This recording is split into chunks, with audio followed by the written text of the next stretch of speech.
মাননীয় স্পিকার, কিছুক্ষণ আগে আমাদের সর্বশ্রদ্ধেয় মাননীয় সাংসদ আন্দালিব রহমান পার্থ যখন বক্তব্য দিচ্ছিলেন, উনি যখন বললেন যে সংবিধান যারা ছুঁড়ে ফেলতে চায় তাদেরকে স্বাধীনতা বিরোধীর সাথে উনি অ্যালাইন করলেন, ত্যাগ করলেন মাননীয় স্পিকার। এবং তখন ট্রেজারি বেঞ্চের সম্মানিত মাননীয় মন্ত্রী যারা ছিলেন তারা সেটাকে টেবিল চাপড়িয়ে সেটাকে সমর্থন দিলেন।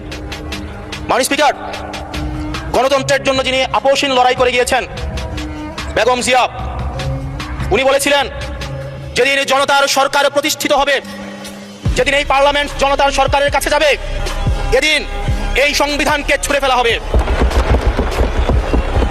ট্রেজারি বেঞ্চের যে মন্ত্রীরা ছিলেন তারা দীর্ঘদিন, তাদের সারা জীবন তারা বেগম জিয়ার সাথে রাজনীতি করেছেন।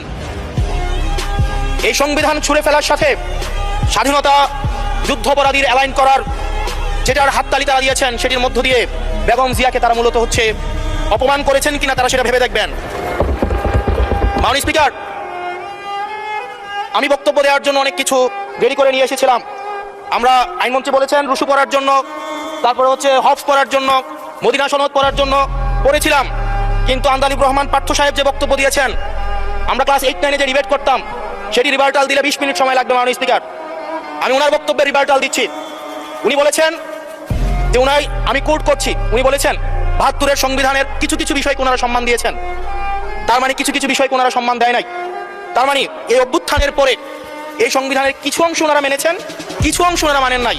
ওনারা কেবল ওই অংশটাই মেনেছেন যে অংশটা ওনাদের পক্ষে গিয়েছে, যে অংশটা ওনাদের বিপক্ষে গিয়েছে এই অংশটা ওনারা মানেন নাই। মাননীয় স্পিকার, এই ধরনের প্রকৃতি সম্পন্ন যারা আছে বাংলাদেশের পার্লামেন্ট, যারা দেখছেন তারা সিদ্ধান্ত নেবেন। যারা কখনো কখনো কনফরমিস্ট, যারা কখনো কখনো রিফর্মিস্ট, তারা মূলত অপরচুনিস্ট। এখন আমি সংবিধানের কিছু কিছু ধারা মানবো, কিছু কিছু ধারা মানবো না। আমি কখনো কখনো সাংবিধানিক, কখনো কখনো আমি অসাংবিধানিক।